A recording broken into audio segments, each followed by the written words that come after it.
الحمدللہ وکفا والسلام علی عبادہ الذین اصطفیٰ اما بعد فاعوذ باللہ من الشیطان الرجیم بسم اللہ الرحمن الرحیم۔ ہمارا آج کا سبق سورہ آل عمران کے رکوع نمبر 15 کے بارے میں ہے۔ جیسے کہ غزوہ احد کا واقعہ چل رہا ہے، اس سبق میں عرض کیا گیا تھا کہ حضرت صحابہ کرام رضوان اللہ علیہم اجمعین کو ابتداً غزوہ احد میں فتح حاصل ہو گئی، لیکن جب فتح یابی دیکھ کر ان تیر انداز حضرات نے اپنی جگہ چھوڑ دی جنہیں نبی کریم صلی اللہ علیہ وسلم نے ایک پہاڑی پر مقرر فرما دیا تھا، تو مشرکین نے واپس ہو کر حملہ کیا اور 70 مسلمان شہید ہو گئے، جن میں نبی کریم صلی اللہ علیہ وسلم کے چچا حضرت حمزہ رضی اللہ تعالیٰ عنہ بھی تھے، اور وہ حضرات بھی جو پہاڑی پر استقامت کے ساتھ جمے رہے۔ نبی کریم صلی اللہ علیہ وسلم کو بھی اس موقع میں تکلیف پہنچی۔ آپ کے دندان مبارک میں ایک پتھر آ کر لگا، جس سے سامنے کے بعض دندان مبارک شہید ہو گئے اور چہرہ مبارک زخمی ہو گیا۔ اسی موقع پر ایک مشرک نے آپ کو شہید کرنے کا ارادہ کیا۔ حضرت مصعب بن عمیر رضی اللہ تعالیٰ عنہ وہاں موجود تھے، جن کے ہاتھ میں جھنڈا تھا۔ انہوں نے نبی کریم صلی اللہ علیہ وسلم کا دفاع کیا، لیکن خود شہید ہو گئے۔ دشمن نے یہ سمجھا کہ نبی کریم صلی اللہ علیہ وسلم شہید ہو گئے، تو اس نے پکار کر کہا کہ میں نے محمد صلی اللہ علیہ وسلم کو شہید کر دیا۔ بعض اصحاب سیر لکھتے ہیں کہ ابلیس نے یہ اعلان کیا۔ یہ آواز سن کر مسلمانوں میں کھلبلی مچ گئی اور ادھر ادھر منتشر ہو گئے۔ اس موقع پر بعض منافقین نے یوں کہا کہ محمد تو مقتول ہو گئے ہیں، لہٰذا اب اپنے پہلے دین کو اختیار کر لو۔ منافقین تو پہلے ہی دین اسلام پر نہ تھے، ظاہری طور پر اپنے کو صرف مسلمان کہتے تھے۔ اب جب ایسا موقع آ گیا تو مخلص مسلمانوں کو بھی دین اسلام سے پھر جانے کی دعوت دینے لگے۔ نبی کریم صلی اللہ علیہ وسلم نے پکارنا شروع کیا، الیہ عباد اللہ، کہ اللہ کے بندوں میری طرف آؤ۔ چنانچہ 30 آدمی آپ کے آس پاس جمع ہو گئے اور انہوں نے آپ کی حفاظت کی، حتیٰ کہ مشرکین کو دفع کر دیا۔ اس موقع پر بعض صحابہ کرام نے بہت دلیری سے کام لیا۔ سب سے پہلے نبی علیہ الصلوۃ والسلام کو حضرت کعب بن مالک رضی اللہ تعالیٰ عنہ نے پہچانا۔ انہوں نے بلند آواز سے پکارا کہ خوشخبری سن لو، یہ اللہ کے رسول صلی اللہ علیہ وسلم تشریف فرما ہے۔ آپ نے خاموش رہنے کو فرمایا، لیکن حضرت کعب کی آواز سن کر صحابہ کی ایک جماعت آپ کے پاس پہنچ گئی۔ آپ نے ان کو ملامت کی کہ تم لوگوں نے راہ فرار اختیار کی۔ وہ کہنے لگے، یا رسول اللہ، ہمارے باپ دادے اور بیٹے آپ پر قربان ہوں۔ ہم نے جو خبر سنی تھی کہ آپ شہید کر دیے گئے، اس سے ہمارے دلوں پر رعب چھا گیا اور ہم بھاگ نکلے۔ اس پر اللہ رب العزت نے یہ آیت نازل فرمائی۔ یہاں پر اللہ رب العزت ارشاد فرماتے ہیں، وما محمد، اور نہیں ہے محمد صلی اللہ علیہ وسلم، الا رسول، مگر اللہ کے رسول ہیں، قد خلت، یقیناً گزر چکے ہیں، من قبلہ الرسل، ان سے پہلے بھی بہت سے رسول، افئمات، کیا جب نبی علیہ الصلوۃ والسلام مقتول ہو جائے، او قتلا، یا کیا افئمات، کیا جب نبی علیہ الصلوۃ والسلام کو موت آ جائے، او قتلا، یا وہ مقتول ہو جائے، انقلبتم علی اعقابکم، تو کیا تم اپنی ایڑیوں پر واپس پلٹ جاؤ گے، یعنی واپس اپنے کفر کی حالت کو پلٹ جاؤ گے، اپنا دین چھوڑ دو گے۔ ومن ینقلب علی عقبیہ، اور جو کوئی بھی پلٹ گیا اپنی ایڑیوں پر، فلن یضر اللہ شیئا، تو وہ اللہ تعالیٰ کو کچھ بھی نقصان نہیں پہنچا سکتا۔ وسیجزی اللہ الشاکرین، اور قریب اللہ تعالیٰ شکر کرنے والوں کو بدلہ دے گا۔ یہاں پر اللہ رب العزت نے ارشاد فرما دیا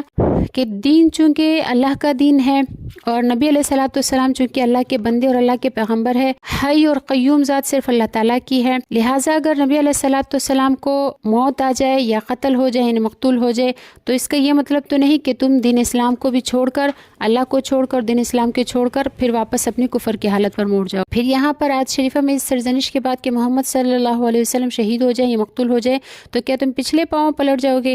اس کے بعد یہ فرمایا کہ وَمَن يَنقَلِبْ عَلَىٰ عَقِبَيْهِ فَلَن يَضُرَّ اللَّهَ شَيْئًا، یعنی جو شخص پچھلے پاؤں پلٹ جائے اور دین حق کو چھوڑ دے تو اللہ تعالیٰ کو کچھ بھی نقصان نہ دے گا۔ اس میں یہ ارشاد فرمایا کہ جو کوئی شخص دین حق پر ہے، یعنی دین اسلام قبول کیے ہوئے ہے، وہ ہرگز یہ نہ سمجھے کہ میرے ایمان اور اسلام سے اور میری عبادت سے اللہ تعالیٰ کو کوئی نفع ہے۔ اگر میں اس دین کو چھوڑ دوں اور اللہ کی عبادت نہ کروں تو اللہ کا کوئی نقصان ہو جائے گا۔ اللہ تعالیٰ اس بات سے برتر اور بالا ہے کہ اسے کوئی فائدہ یا نقصان پہنچے۔ البتہ جو کوئی شخص موحد، مومن اور مسلم ہے، اللہ کی عبادت کرتا ہے، اللہ تعالیٰ شانہ اس کو اس کے ایمان کی اور اعمال صالحہ کی جزا دے گا۔ ایمان اور اعمال صالحہ میں خود مومنین کا اپنا نفع ہے۔ پھر آگے اللہ رب العزت ارشاد فرماتے ہیں یہاں پر، وما کان لنفس، اور نہیں ہے کسی بندے کے لیے، کسی نفس کے لیے، ان تموت، کہ وہ مر جائے، الا مگر باذن اللہ، جو بھی مرتا ہے وہ اللہ کے حکم سے مرتا ہے، کتاب معجلہ، اور اس کا ایک وقت مقرر کیا ہوا ہے۔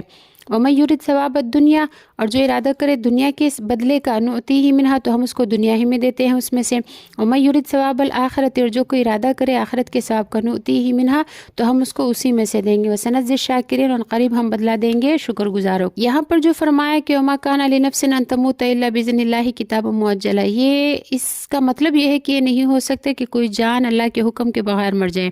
یعنی جس کو بھی موت آئے گی اللہ کے حکم سے آئے گی اور اجل مقرر کے مطابق آئے گی، جس کی جو اجل یعنی موت کا وقت مقرر ہے اس سے پہلے موت نہیں آ سکتی اور اس وقت سے ٹل بھی نہیں سکتی جو اس کے لیے مقرر ہے۔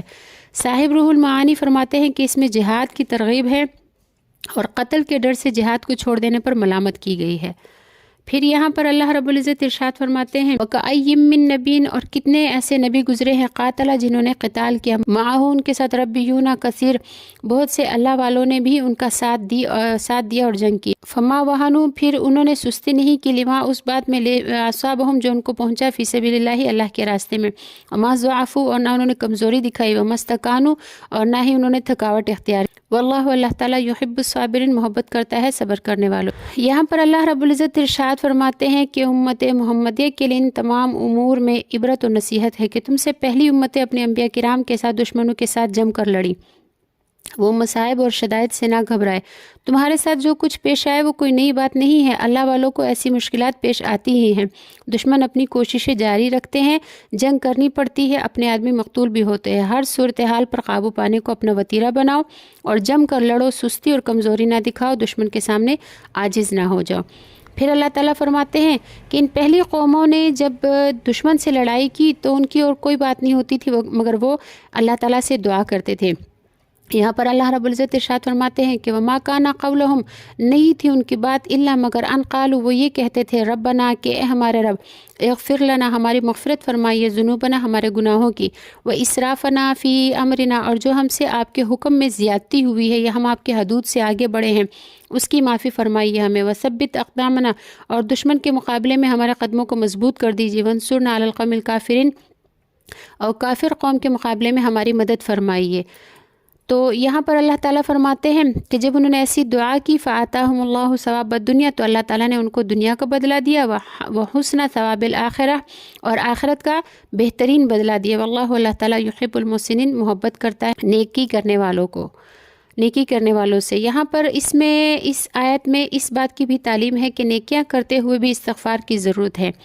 کیونکہ مالک الملک جل جلالہ کی شان اقدس کے لائق بندوں سے عمل ہو ہی نہیں سکتا، ادائے حق میں کوتاہی ہوتی رہتی ہے، لہٰذا جو حضرات جہاد میں یا کسی بھی نیک عمل میں مشغول ہوں استغفار بھی ساتھ ساتھ کرتے رہیں، استغفار سے گناہ بھی معاف ہوں گے اور اعمال میں بھی جو کوتاہیاں ہوں گی ان کی بھی تلافی ہوگی، اور بعض مرتبہ کسی نیک کام میں لگنے سے جو دوسرے نیک کام چھوٹ جاتے ہیں اس طرح حدود سے آگے بڑھ جانے کی صورت بن جاتی ہے، جس کو یہاں پر اسراف سے تعبیر فرمایا، تو استغفار سے اس کی بھی تلافی ہوگی۔ کافروں کے مقابلہ میں ثابت قدمی کی دعا کرنے میں اس طرح بھی اشارہ نکلتا ہے کہ اپنے آلات اور اسباب اور تعداد پر کبھی گھمنڈ نہ کرے، اللہ ہی سے مدد مانگے اور اسی کی طرف متوجہ رہے۔ اللہ رب العزت یہ دعا ہمارے حق میں بھی قبول فرمائے، اللہ تعالی ہمیں بھی ہمارے گناہوں کی معافی دے اور اللہ تعالی